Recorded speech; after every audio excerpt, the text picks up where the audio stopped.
जय राधा माधव कुंज बिहारी जय राधा कुंज बिहारी जय गोपी जन वल्लभ गिरिवरधारी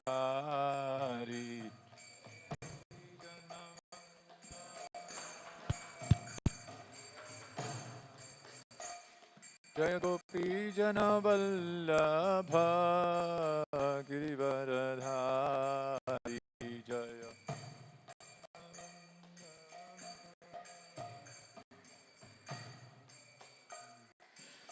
यशोदानंदन व्रज जन रंजन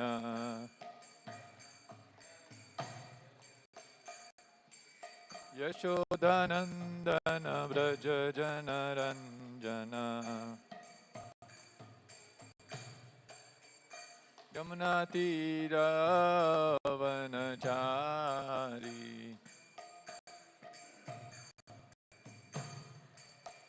यमुना तीरा वनचारी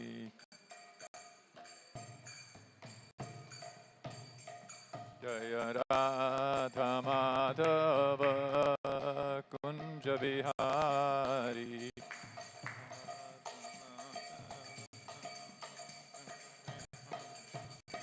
हरे कृष्णा कृष्णा कृष्णा हरे हरे हरे राम राम राम हरे हरे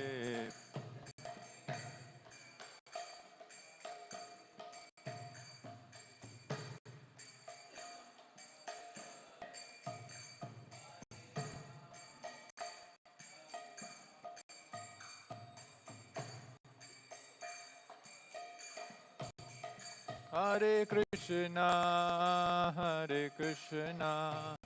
कृष्णा कृष्णा हरे हरे हरे राम राम राम हरे हरे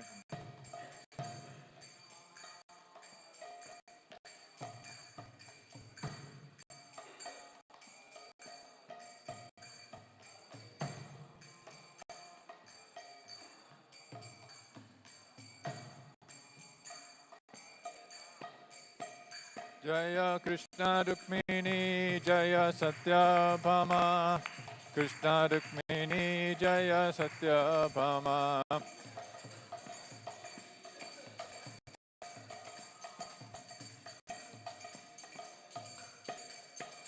जय गौरानिताय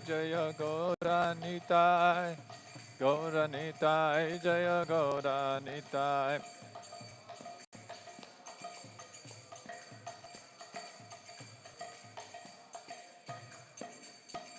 जय जय प्रभुपाद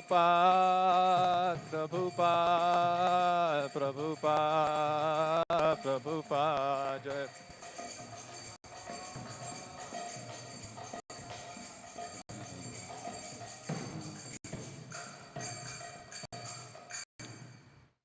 जय विष्णुपाद परमहंस परिव्राजकाचार्य श्रोत्र शत श्री श्रीमद डिवाइन ग्रेस विश्वगुरु ऐसे भक्तिवेदांत स्वामी श्रील प्रभुपाद की जय जय विष्णुपाद परमहंस परिव्राजकाचार्य श्रोत्र शत श्री श्रीमद डिवाइन ग्रेस श्रील भक्ति सिद्धांत सरस्वती गोस्वामी महाराज की जय अनंत कोटि वैष्णव वृंद की जय प्रेम से कहो श्री कृष्ण चैतन्य प्रभु नित्यानंद श्री अद्वैत श्रीवासादि गौर भक्त वृंद की जय ग्रंथराज श्रीमद् भागवतम की जय श्री श्री कृष्णा रुक्मिणी सत्यभामा की जय श्री श्री गौरनिताय की जय विश्वगुरु श्रील प्रभुपाद की जय निताय गौर प्रेमानंदे हरि हरि बोल।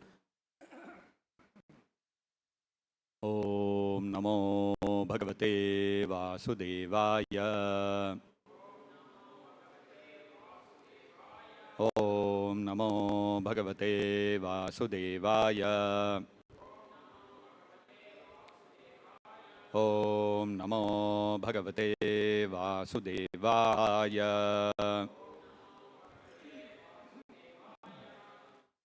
Reading from Srimad Bhagavatam, Canto 3, Chapter 27, Understanding Material Nature, verse number 1. Shri Bhagavan Uvacha Prakristha Api Purushaha Prakristhopi Purusho Prakristhopi Purusho Na Ajyate Prakritaihi Gunaihi Najyate Prakritair Gunaihi Najyate Prakritair Gunaihi Avikarat Akartritvat Avikarat Akartritvan Avikarat Akartritvan Nirgunatvat Jala Arkavat Nirgunatvat Jala Arkavat Nirgunatvat Jala Arkavat Shri Bhagavan Uvacha Prakritistopi Purusho Najyate Prakritair Gunaihi Avikaradakartritvan Nirgunatva Jalarkavat Shri Bhagavan Uvacha Prakritistopi Purusho Najyate Prakritair Gunaihi Avikaradakartritvan Nirgunatva Jalarkavat.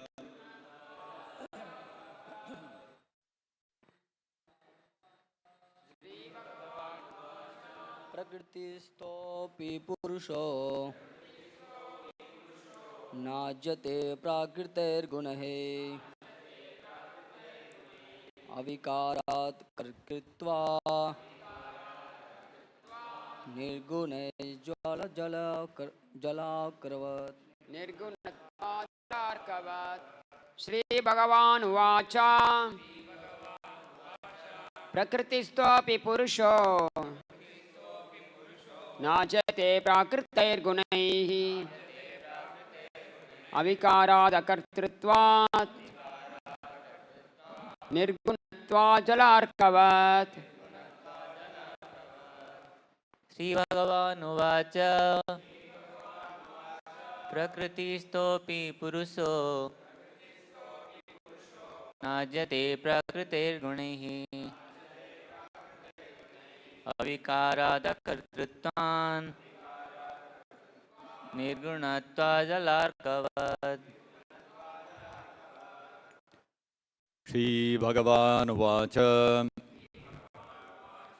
The personality of Godhead said, Prakristha, residing in the material body, Api, although, Purusha, the living entity, Na, not, Ajyate, is affected, Prakritaihi, of material nature, Gunaihi, by the modes, Avikarat, from being without change, Agartritvat, by freedom from proprietorship, Nirgunatvat, from being unaffected by the qualities of material nature,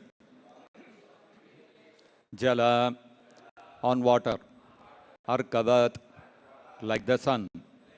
Translation and purport by His Divine Grace Srila Prabhupada. The personality of Godhead Kapila continued, when the living entity is thus unaffected by the modes of material nature, because he is unchanging and does not claim proprietorship, he remains apart from the reactions of the modes, although abiding in a material body, just as the sun remains aloof from its reflection on water. Kindly repeat. The personality of Godhead Kapila continued, When the living entity is thus unaffected by the modes of material nature, because he is unchanging and does not claim proprietorship, he remains apart from the reactions of the modes, although abiding in a material body, just as the sun remains aloof from its reflection on water. Purport by Srila Prabhupada. In the previous chapter, Lord Kapiladeva has concluded that simply by beginning the discharge of devotional service, one can attain detachment and transcendental knowledge for understanding the signs of God. Here, the same principle is confirmed. A person who is detached from the modes of material nature remains just like the sun reflected on water. When the sun is reflected on water, the movement of the water or the coolness or the unsteadiness of the water cannot affect the sun. Similarly, Vasudeve Bhagavati Bhakti Yoga Prayojitaha. When one engages fully in the activities of devotional service, Bhakti Yoga, he becomes just like the sun reflected on water. Although a devotee appears to be in the material world, actually he is in the transcendental world. As the reflection of the sun appears to be on the water, but is many millions of miles away from the water, so one engaged in the Bhakti Yoga process is nirguna or unaffected by the qualities of material nature. Avikara means without change. It is confirmed in Bhagavad Gita that each and every living entity is part and parcel of the Supreme Lord, and thus his eternal position is to cooperate or to dovetail his energy with the Supreme Lord. That is his unchanging position. As soon as he employs his energy and activities for sense gratification, this change of position is called vikara. Similarly, even in this material body, when he practices devotional service under the direction of the spiritual master, he comes to the position which is without change, because that is his natural duty. As stated in the Srimad Bhagavatam, liberation means reinstatement in one's original position. The original position is one of rendering service to the Lord, bhakti yogena bhaktya. When one becomes detached from material attraction and engages fully in devotional service, that is changelessness. Akartritvat means not doing anything for sense gratification. When one does something at his own risk, there is a sense of proprietorship and therefore a reaction. But when one does everything for Krishna, there is no proprietorship over the activities. By changelessness and by not claiming the proprietorship of activities, one can immediately situate himself in the transcendental position in which one is not touched by the modes of material nature, just as the reflection of the sun is unaffected by the water.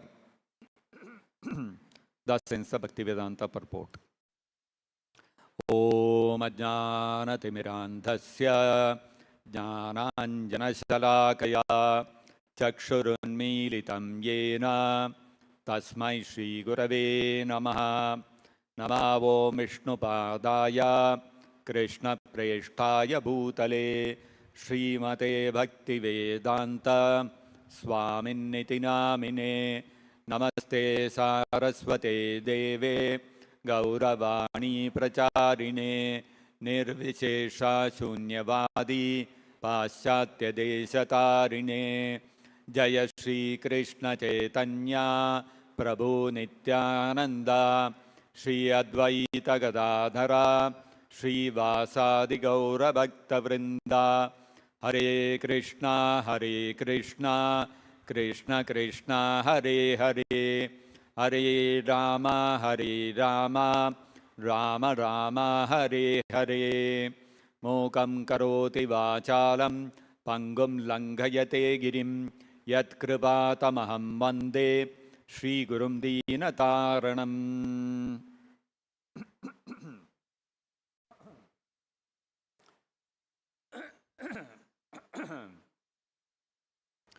Lord Krishna orchestrated the battle of Kurukshetra in order to vanquish the atheistic class of people and to establish his pure devotee Yudhishthira Maharaj as the emperor.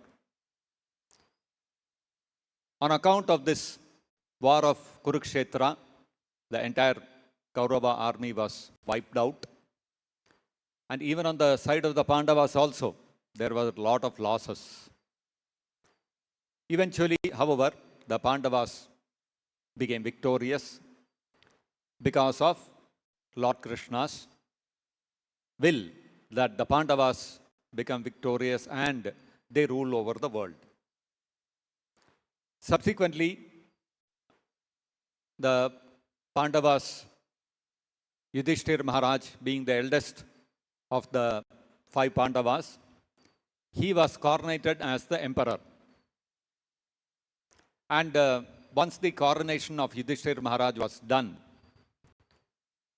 Lord Krishna told that now all the work is done, everything has come to a good conclusion, you have become the emperor now, so let me go back to Dwaraka.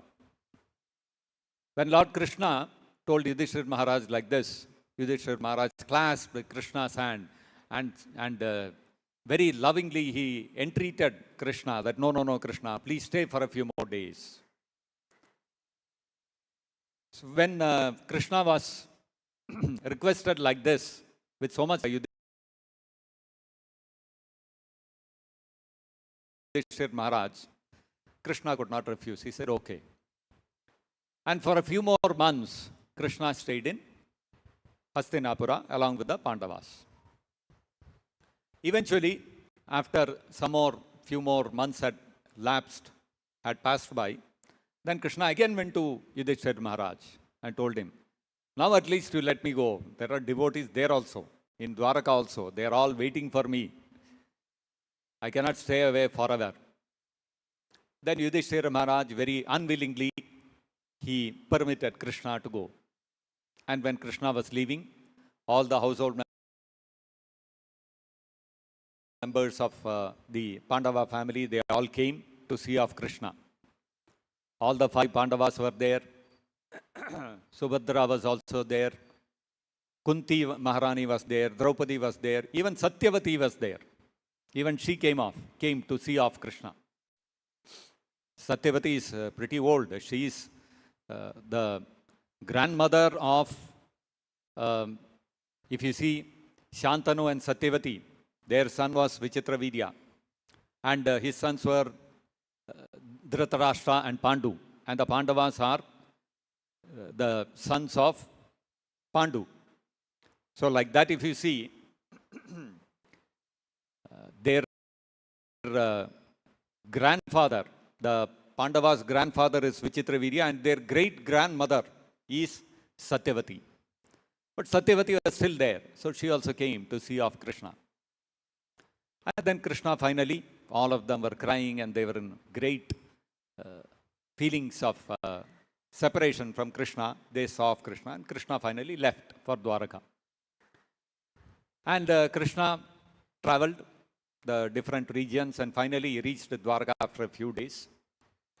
When Krishna reached the outskirts of Dwaraka, he blew his conch shell.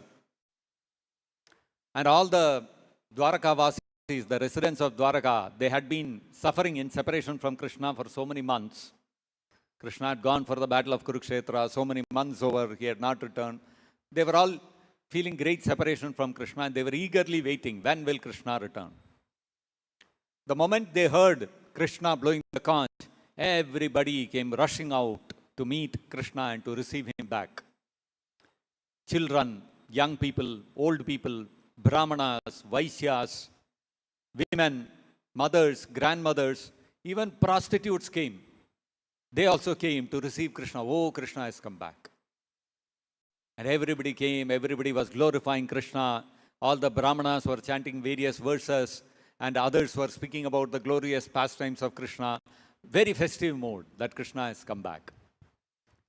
And Krishna passed along the roads of Mathura roads of Dwaraka slowly, so that everybody could see him. And those who could not go to receive him, they were all standing on the ramparts of their houses and their terraces, and from there they were looking at Krishna and having darshan of Krishna. So like this, slowly, regally, Krishna moved into Dwaraka. And then finally, Krishna reached his palaces, where all the queens were there. And the queens were very eagerly, they were waiting. Oh, we have heard Krishna has come. When is he coming to the palace? They were all just waiting. And then Krishna entered the palace. So when Krishna entered the palace, now the queens, they are all royal folk, and there are so many people surrounding Krishna, so many military people, so many other Yadava family people, and then there are all the servants of the household. So many people are there. The queens were very eager to go and embrace Krishna, but they cannot do it in public like that. So what to do? They sent their sons, go receive your father. And so when the sons came forward and they received their father and embraced their father, the queens felt, okay, it's like we are embracing Krishna like that.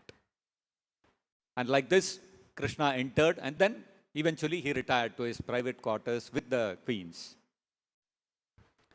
When we look at these activities of Krishna, how he is dealing with the queens of Dwaraka, how he is treating his sons, it appears like every common man, any common man, suppose he has gone away from home for a long time. After he comes back, immediately all the household people will come, they will welcome, they will embrace him, and the wife will be waiting. She would have cooked the nice dishes to receive her husband back. After a long time, he is coming. And the moment they have a little time when everybody has left, they will sit and they will talk privately. Oh, so many days you are away, you don't know how all I struggled, all this kind of stuff, regular things. Exactly like that. When people see Krishna's behavior like this, when he marries the 16,000 queens, or how he exchanges loving relationships with his queens, with his sons, with all the different family members of the Yadava dynasty, it appears exactly like the dealings of an ordinary person, ordinary human being. And Krishna is two-handed also. That's another problem. Exactly, he looks also like a human being. Okay, if he had 4 arms, you could say that, okay, some difference is there. But he's exactly like a two-handed human being, and he's engaging in activities which are exactly like that of ordinary human beings. If you look at Narayana, Narayana doesn't do these kind of things. Very regal, very sober, very detached, and he's always in a very majestic mood, always surrounded by all kinds of servants, waving their whisks, and so many devotees chanting the Vedic mantras, and somebody is holding an umbrella, and Lakshmi Devi is at his lotus feet massaging him. Lakshmi is not embracing Narayana, no. But you look at Krishna, he is embracing, he is kissing, all these things he is doing with his wives. Not only wives, earlier in Vrindavan, he was doing that with all the gopis also. So exactly like ordinary human beings. But although externally it looks like Krishna is behaving like an ordinary person, there is one stark difference. So in the Srimad Bhagavatam, in the first canto, it is described, Uddama bhava pishunamala valguhasa vridavaloka nihato madanopi yasam sammuhya chapamajahat pramadottamasta yasyendriyam kuhakair yasyendriyam vimatitum kuhakair na shekuhu. All these queens of Krishna in Dwaraka, although they had sons and grandsons, but still, Pramadottamaha, they were the most beautiful personalities. Shri Krishna Rukmani Satyabhama ki jai. Amongst the most beautiful women in this whole universe, Krishna's queens were the most beautiful of the most beautiful. They were like the most exquisitely beautiful women who will put even Apsaras to shame. Even though they were mothers, grandmothers, still they retained their youthful beauty. Krishna was also like that. Although when Krishna fought the battle of the Kurukshetra, he was about 90 years old. But still, when you look at Krishna sitting on that sitting on that chariot in the battlefield of Kurukshetra and driving the chariot of Arjuna, he looks exactly like a 16 or 20-year-old boy. Very young. Actually, Arjuna looks older than him. But Arjuna is actually the same age as Krishna, and Krishna is 90 years old. But Krishna is exactly looking like a 16-year-old youth, and his queens are also like that. They are also extremely, exquisitely beautiful, very youthful. And their beauty is such that not only were they beautiful, they were extremely loving to Krishna. Their hearts, their minds were all captivated by Krishna. And so much so that when Krishna came to the palace, and whenever Krishna would be present in the palace, the queens of Dwaraka, they would look at Krishna, Vrida Avaloka, with great bashfulness, they would keep glancing at Krishna out of the corners of their eyes. And not only that, they would gently be smiling, trying to attract the attention of Krishna. You see, normally in the material world, when a woman is very bashful, when she is very shy and she is smiling and looking out of the corner of her eyes at a boy, that is a very captivating sight for the boy. So the man becomes attracted when the woman is very bashful. This is normal human psychology. That is, it's not any big rocket science. So nowadays, of course, the women try to, the society thinks that if a woman takes off her clothes, then she is attractive. That's a different kind of attraction. That you will attract only the lust. But when a woman is bashful, she is very modest, and she is very shy, then it evokes a different kind of attraction in the man. That attraction is far more lasting. And this kind of attraction between man and woman is there in even not only human society, even animal society. And this kind of attraction is not dependent upon the beauty. You will see the most ugly animals, even there, between male and female of the species, there will be attraction. Male will be attracted by the female of that species. Although it may be a donkey or a camel, most ugly, still it will be attracted. So this principle of attraction between a male and a female is working irrespective of physical beauty amongst not only human beings but all classes, all species of living entities. So this attraction, what is causing this attraction between the male and the female? It is the work of Kamadeva, Cupid. Whenever there is a young male and a young female, no matter which species, no matter whether they are beautiful, ugly, whatever it is, it becomes the fertile ground for Cupid, Kamadeva, to release his arrows of flowers. And when Kamadeva's arrows strike the heart of an individual, he becomes completely bewildered in that attraction for the opposite sex. And this principle is working all over the universe, right from Brahmaloka down to Patala Loka. In every species, this principle is working. So, Kamadeva is constantly releasing arrows and he is waiting for an opportunity. Where there is an opportunity, I can shoot my arrows. He is constantly searching.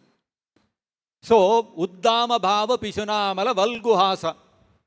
When the Pramadottamaha, the most beautiful of the most beautiful queens of Dwaraka, when Amala Valguhasa, their hearts were all completely pure.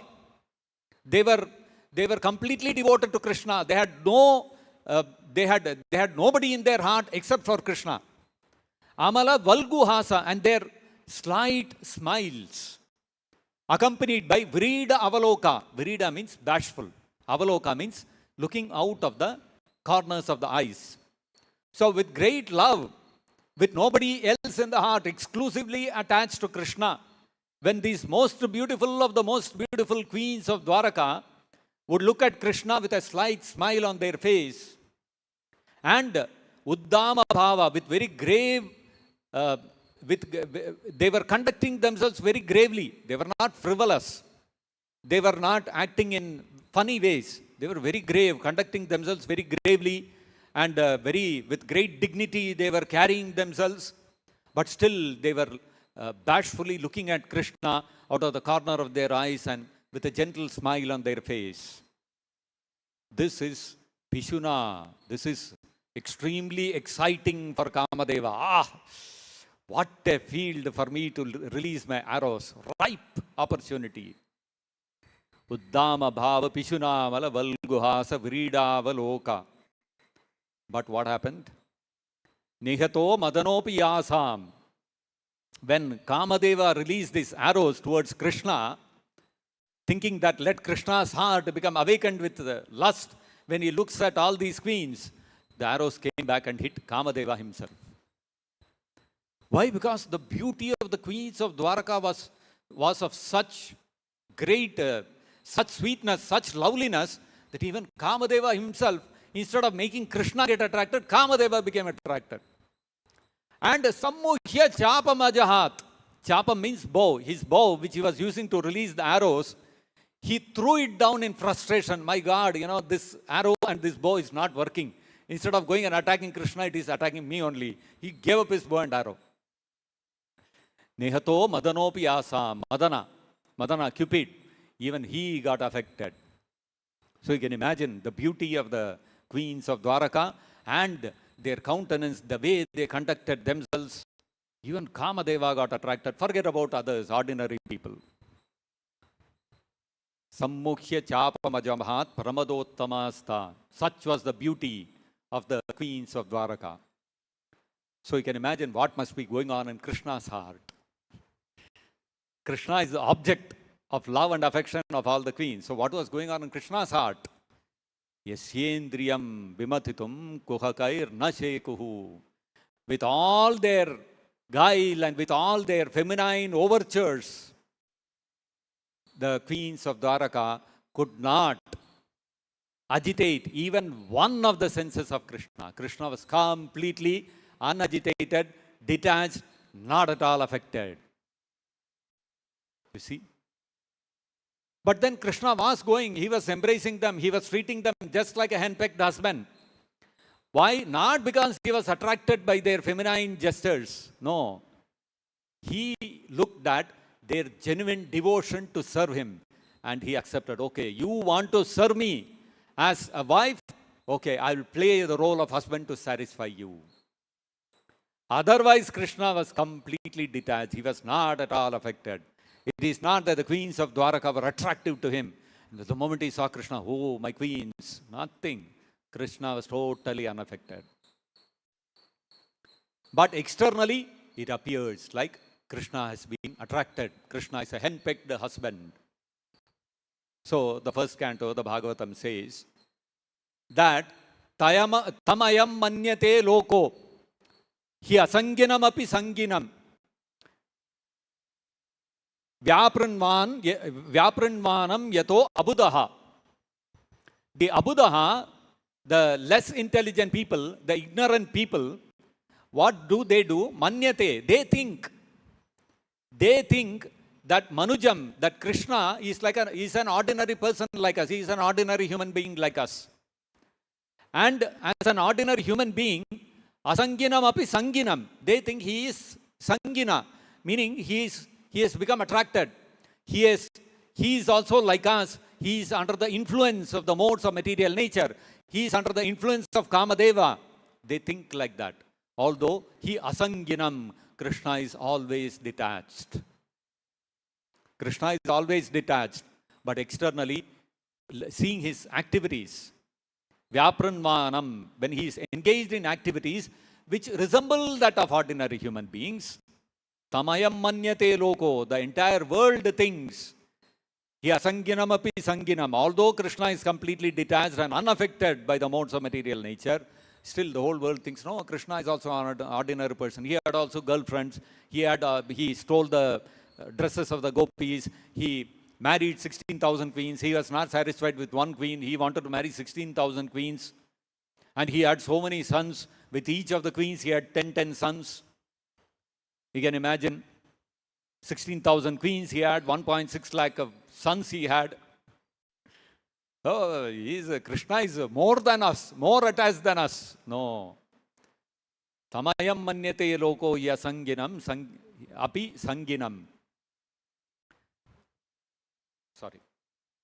Why? Because vyapranmanam yato abudaha. Because of lack of knowledge, because of ignorance, people think like that.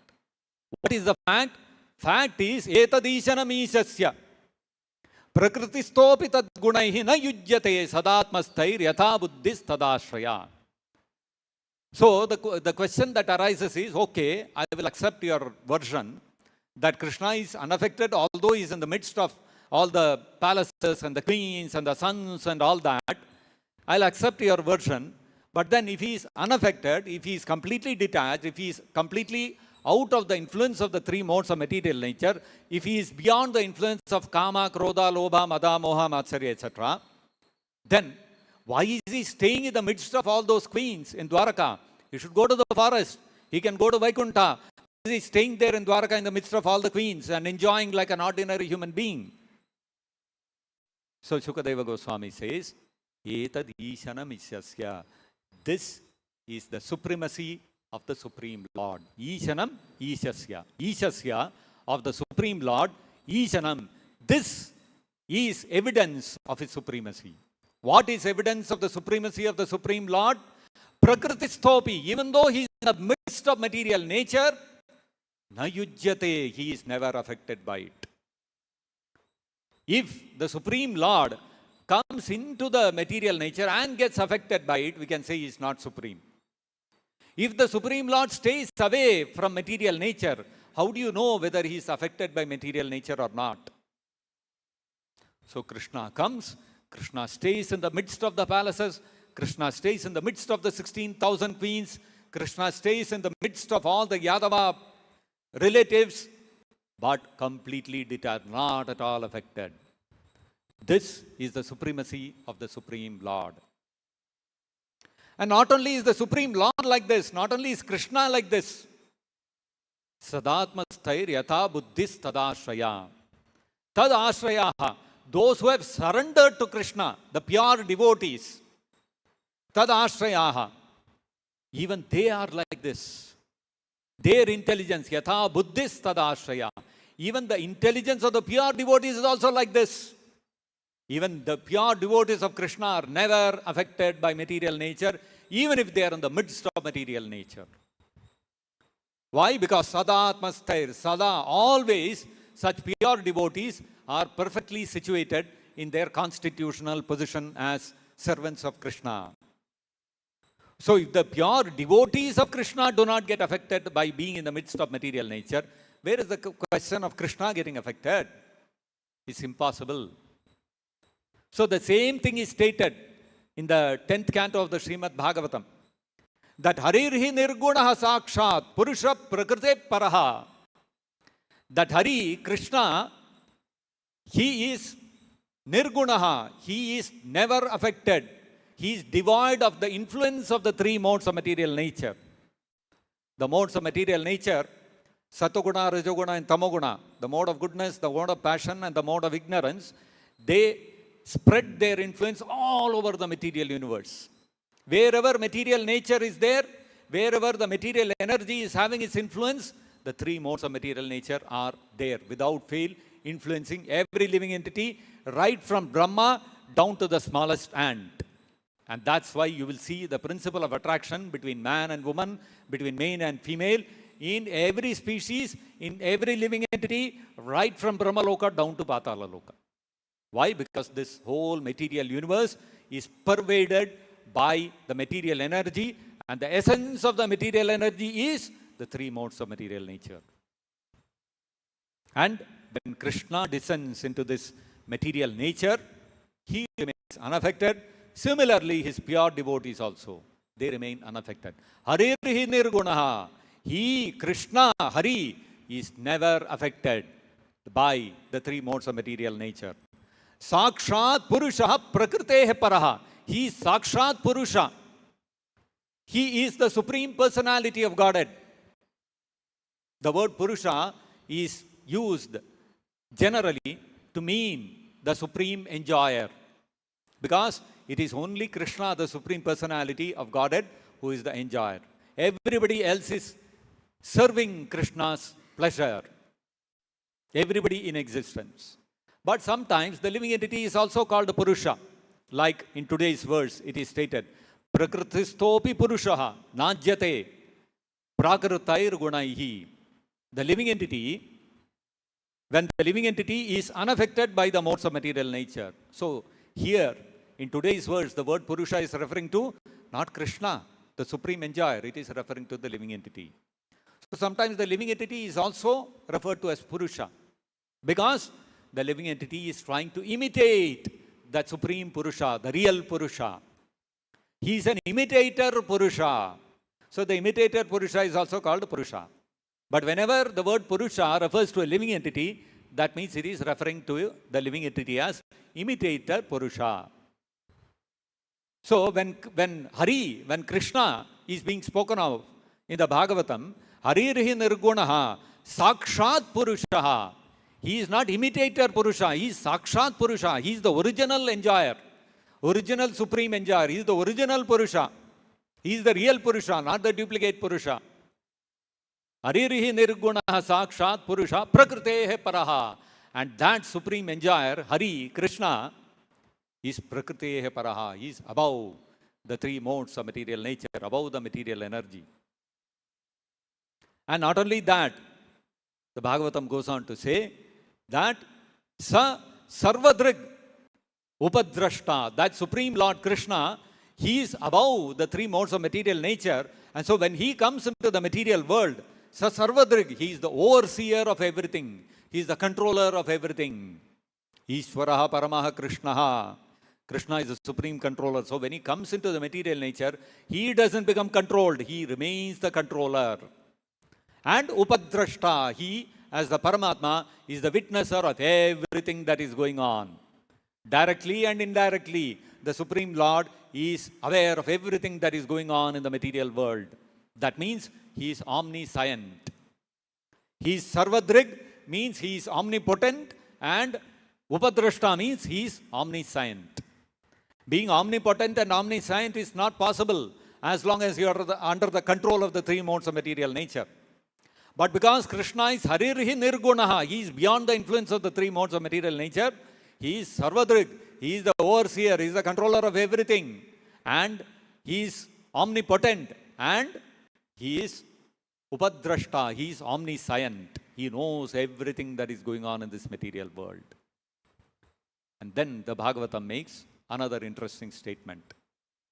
Tam bhajan nirguno bhavet.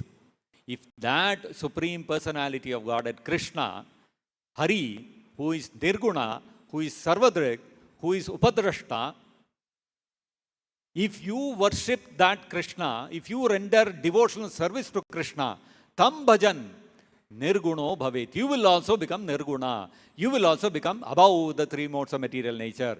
You will overcome the influence of the three modes of material nature. That is why you see Krishna says in the Bhagavad Gita, Daivi hesha gunamayi mama maya duratyaya. Mama maya, Krishna says, my energy, my material energy, mama maya, my material energy, is gunamayi. It is filled with the three modes of material nature. It is permeated by the three modes of material nature. It is gunamayi. And that gunamayi maya, that material energy of Krishna, which is permeated by the three modes of material nature, it is impossible to surpass it. Daiviyesha gunamayi mama maya duratya. It is insurmountable. It is unsurpassable. Mameva ye prapadyante maya meyatam tarantite. But still, that maya, that material energy which is insurmountable, can be overcome. How? Mameva ye prapadyante, by surrendering to Krishna. So, by surrendering to Krishna, we also become out of the influence of the three modes of material nature. We also become nirguna. Now, to become nirguna, how do we surrender to Krishna? Krishna is not there before us now. Okay, I am ready to surrender. After surrendering, what do? I cannot simply sit like this. No, I have surrendered. Over. Surrender means after that, what do? I need to know what I have to do after surrender. Krishna says, Sarva Dharman Parityajya. Give up all duties. If you have given up all duties, no more activity. Right? Krishna said, Sarva Dharman Parityajya. Okay, I gave up all my duties. No more work. Mamayikam Sharanam Raja. Surrender to you, Krishna. Now what do we do? What do I do after that? I'm not a robo. I'm not a dead matter that I can sit silently there. So what do I do?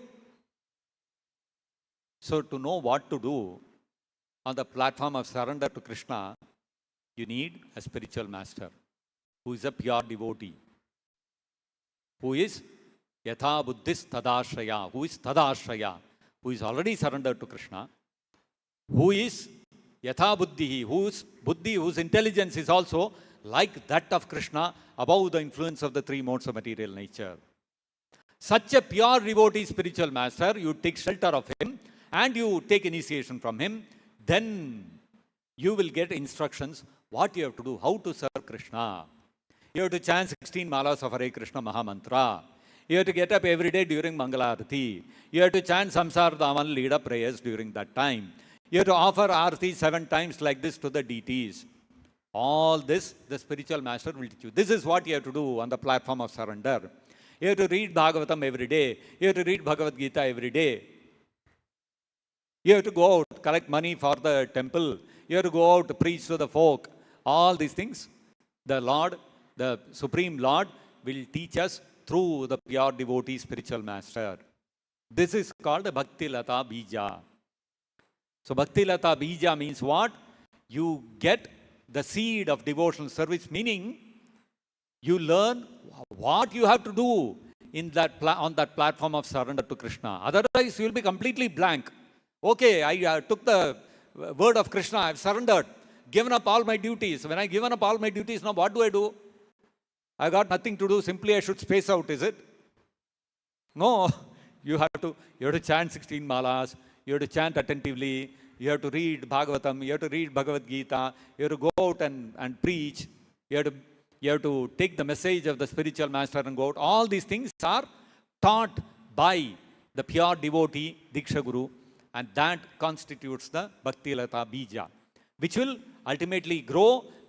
That Bhakti Lata will grow in your heart and it will penetrate the coverings of the material universe, cross over the Viraja river, enter the Brahma Jyoti, and further it will grow, enter into Goloka Vrindavan and reach the lotus feet of Krishna, and there it will give the fruit of Krishna Prema. So you see, this is what the Diksha Guru is supposed to do. He has to plant the seed of Bhakti Lata, which will take you to the point of Krishna Prema. How will that Diksha Guru do that unless he is on the platform, same platform as Krishna, that he is completely unaffected? Haririhi nirgunaha sakshat, tam bhajan nirguno bhavet. Unless one is on the platform of nirguna, how can one plant the seed of Bhakti Lata in one's heart and ensure that it grows all the way and produces the fruit of Krishna Prema? It is impossible. So, that is why the spiritual master, the Diksha Guru, is praised as Sakshad Haritvena. He is as good as Krishna, meaning he is completely beyond the influence of the three modes of material nature. So, if you have approached a bona fide spiritual master, you look at our parampara, all the personalities in our parampara are such people only. Whether it is Brahmaji, whether it is Narada Muni, whether it is Veda Vyasa, whether it is Chaitanya Mahaprabhu, whether it is the Shat Goswamis. Today happens to be the disappearance day of Gopala Bhatta Goswami. Look at the life of Gopala Bhatta Goswami. Any question of falling down? Any question of coming under the influence of the three modes of material nature? Impossible. There is no question that any of the Goswamis will fall down. Who is Gopala Bhatta Goswami? He is Ananga Manjari or Guna Manjari, one of the Manjaris. So imagine a Manjari coming down to the material world. Will that Manjari get influenced by the three modes of material nature? Impossible. Because yatha buddhis tadashraya, she is completely surrendered to the lotus feet of Krishna. Where is the question of getting influenced by the three modes of material nature? So such are the personalities in our parampara.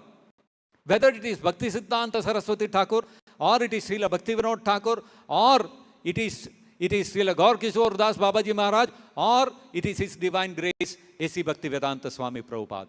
All of them are such exalted personalities. Yatha buddhis tadashraya nirgunaha sakshat. They are completely beyond the influence of the three modes of material nature. Only such a person can become a Diksha Guru. If a Diksha Guru is prone to fall down, he is not a bona fide Diksha Guru. That is why Prabhupada always said in his teachings, Diksha Guru can never fall down. There is no question of falling down. He is eternally in the parampara. Eternally in the parampara means eternally he will never come under the influence of the three modes of material nature. Only such a person is selected by Krishna and authorized by Krishna and authorized by the predecessor spiritual master to become a spiritual master. That is why you will see all the personalities who have been authorized by Krishna and their predecessor to become spiritual masters. None of them in our parampara, out of the 32 people, can ever fall down. There is no question. Why? Because they have been authorized by Krishna and they have been authorized by their predecessor spiritual master, and therefore they are completely beyond the influence of the three modes of material nature. As Kapiladeva is stating here, Prakritistopi, even though they enter into material nature, even though they come into the midst of material energy, Prakritistohi Purusho, Najyate Prakritayir Gunai, they are never touched by the three modes of material nature. You look at the life of any of these personalities, whether it is Gopala Bhatta Goswami, whether it is His Divine Grace A.C. Bhaktivedanta Swami Srila Prabhupada, whoever you take the life of Prabhupada himself. He went to the West, went and stayed in Haight-Ashbury, went and stayed in the midst of the worst drug addicts, intoxicators, meat eaters, gamblers. They were into illicit sex. Prabhupada stayed in the midst of them. Did Prabhupada get affected by them? No. On the other hand, all of those people got converted. They became devotees. So, not only is the pure devotee spiritual master unaffected by being in the midst of material energy, he also has the effect of purifying whoever is influenced by that material energy but comes in touch with him. You see, there are two kinds of purity. So sometimes Prabhupada says in his letters, as long as my disciples are following all the rules and regulations, they are pure devotees. So sometimes people say, see, as long as you are following the rules and regulations, you are a pure devotee, means you can become a spiritual master, as long as you are following the rules and regulations. If you stop following the rules and regulations, you are no more a pure devotee, you will stop being a spiritual master. Spiritual master is not that kind of pure devotee. There is another kind of pure devotee, another kind of purity. One kind of purity is you will never commit any sinful activity, you will not touch material nature. Another kind of purity is in the midst of material energy, you can purify others who come in touch with you. The spiritual master, the Diksha Guru, has to be of that category of pure devotee. That category who will never fall down and who can purify anybody else who comes in touch with him. He will not get influenced by the people he comes in touch with. Prakriti stopi purusho najyate prakritayir gunaihi. Avikarat akartritvan. Because he is completely changeless, he is completely firmly situated in his constitutional position, and akartritvan, he has no proprietorship, he is only interested in serving Krishna. Nirgunatva jalarkavat. So therefore, he is also taken like Haririhi Nirguna, like that. The pure devotee is also Nirguna. Nirgunatvat jalarkavat, just like the sun is reflected on the water. The water may move, it may have many waves, it may splash up and down, and appears when there are waves in that water, it appears the sun is also moving. But actually, sun is unaffected. So Prabhupada went to the West. Prabhupada appeared like an old man. It appeared like Prabhupada had heart attacks. Prabhupada had strokes. It appeared like Prabhupada is making mistakes while making mistakes, meaning he forgot some shloka while reciting. It appears like that to our vision, because we can see only the water. We are not able to see the sun above. We are not able to see Prabhupada, who is beyond all these things. So you can understand that how the position of Prabhupada, when you keep aside all these things, Prabhupada is an Indian, Prabhupada is a Bengali, Prabhupada is old, you keep aside all these things.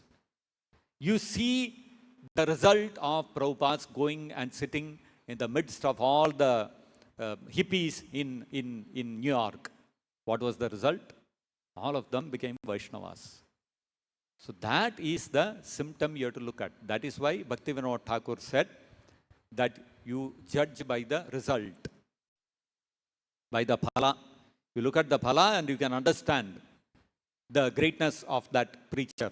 So you can understand what kind of purity Prabhupada possesses. Prabhupada was never affected by material energy. On the other hand, he purified whoever under the control of material energy came to him. He lifted them also out of the influence of the material energy. That is a Diksha Guru. Not the Diksha Guru himself falls prey, victim to the three modes of material nature. He will fall down. He'll become irretrievably engaged in sense gratification. He'll become demoniac. He'll become inimical to Krishna consciousness. Not that kind of person cannot be Diksha Guru. Diksha Guru is always Nirguna, as it is stated here. Nirgunatvat jalar kavat. Just like the reflection of the sun on the water. Water, no matter how cool the water is, you see the reflection of the sun in the water and you go and touch the water.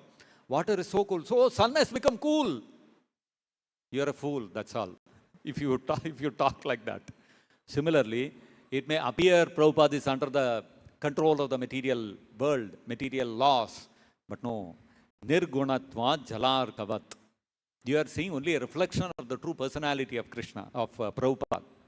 So it appears like Prabhupada is under the influence of the three modes of material nature. But no, you look at the result. Prabhupada lifted so many thousands of living entities when he was physically present, and even when he is physically not present, Prabhupada is uplifting so many thousands of souls out of the clutches of material nature. So what kind of personality is? He is not limited by his body. He is not limited by time. He is not limited by space. He is not limited by your inability to see him. Sakshad Haritvena. This is the meaning of Sakshad Haritvena. So, Prakritistopi Purusho Najyate Prakritair Gunaihi. Only such a personality who is never influenced by the three modes of material nature, who can never fall down, who can uplift others who are fallen and lift them out of the deep, dark well which they have fallen into of nescience. Only such a personality can be Diksha Guru. Diksha Guru can never fall down. There is no question of his being prone to fall down. He is always Prakritistopi Purushe Najyate Prakritayar Gunaihi. So, this is the nature of the Supreme Personality of Godhead and his pure devotees. And this principle is being explained by Kapila Deva, who is addressed here as Shri Bhagavan Uvacha. He is the Supreme Personality of Godhead himself. He is the incarnation of the Supreme Personality of Godhead. And therefore, his version is very authoritative. And on the strength of the words of Kapila Deva, we have to accept the spiritual master and the Supreme Personality of Godhead as being beyond the influence of the three modes of material nature and never subject to fall down. I'll stop here. If there are any questions or comments, we can discuss. Yes, Raghav Sharan Prabhu.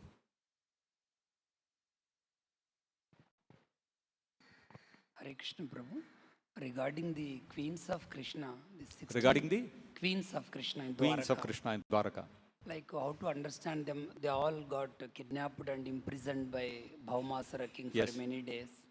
And do they descended from the Dwaraka of the spiritual world, or they're from Goloka Vrindavan, or their pure devotees aspire to serve as a husband to Krishna? So who are the queens of Dwaraka? Whether they are they have descended from Goloka, or they come from Dwaraka, or are they coming from the material world? Who are those personalities? That's the question, right? So actually, if you see the queens of Dwaraka, there is one verse in the Bhagavatam which describes their mood. Kurari vilapasi, kurari kim vilapasitvam. It's a famous verse which is quoted in the Chaitanya Charitamrita also. So in that verse, the queens of Dwaraka, they are looking at the kurari bird. The kurari bird it doesn't sleep in the night and it is going on wailing. So the queens of Dwaraka are looking at that kurari bird and telling, hey Sakhe, oh dear friend, are you also affected like us, that you are not able to sleep in the night? In the night, the entire world is asleep. And the Supreme Personality of Godhead, Krishna, is also sleeping. But everybody is asleep, but we are not able to sleep. And you are also not able to sleep. Why we are not able to sleep? Because our hearts have been pierced by Krishna's glances and his loving talks and his beautiful smile. And we are thinking of that the beautiful exchanges with Krishna, and our hearts are in great anxiety. We are not able to sleep. So it looks like you also have been, your heart has also been pierced by Krishna like this. So the Prabhupada explains that actually the queens of Dwaraka are in great fear that Krishna will leave them and go away. Although Krishna is right there, sleeping with them in the bedstead, still they are not able to sleep. Krishna will leave us and go. As soon as the sun rises, Krishna will get up and walk out. So they are not able to sleep. You know, when is the sun going to rise and Krishna will leave us? It's like that. You know, sometimes when you have a very early morning train to catch or a flight to catch, say 2 a.m., 3 a.m. like that, you will keep an alarm and one more alarm, one in your phone, one in your mobile, one in your watch, all these things you will keep. And then you will lie down. You know, you should not miss, right? And then whole night you will not be able to sleep, because when is the alarm going to ring? Suppose I miss the alarm, I'll miss the train, I'll miss the flight, you will not be able to sleep. Right now? Because of the anxiety. So just giving a gross example. So similarly, the queens of Dwaraka were not able to sleep because they were constantly in fear that Krishna will leave and go away. So this is the mood of the queens of Dwaraka. It is called, what is it called? Prema Vaichitya. There is a term for that. That means their mood of conjugal love is predominated by that fear of separation from Krishna. Whereas the gopis in Goloka Vrindavan, they are also in conjugal affection with Krishna. But if you go to Barsana, there is one portion in Barsana where there are two rocks coming down like this, very narrow, steep incline. When you go there, the Pandas, they will tell you that Krishna every day would stop the gopis when they were going to sell their curds and butter and ghee and all that in Mathura, and he would tell them, you have to give me tax. Every day he would pester them like this. So once all the gopis got together and they said, this Krishna, this Kanaya is there, no? Too much he has become. We have to teach him a lesson. So today, let us trap him and let us teach him a lesson. So that day, when Krishna came asking for the kara, for the tax, they caught him, they tied him to a tree and started beating him up. And Krishna started shouting, oh my friends, oh Sridama, Subala, please come, please save me. And all of them, Kanaya, you and your gopis, we are going. They ran away. And Krishna was like, oh gopis, please let me go. I'll fall at your feet, leave me. So gopis are not afraid Krishna will leave them and go. Gopis are, ready to take a stick and tie him up and beat him and all that. Their mood is completely different. Their mood is completely predominated by Madhurya, that sweetness, that loveliness of that conjugal relationship with Krishna.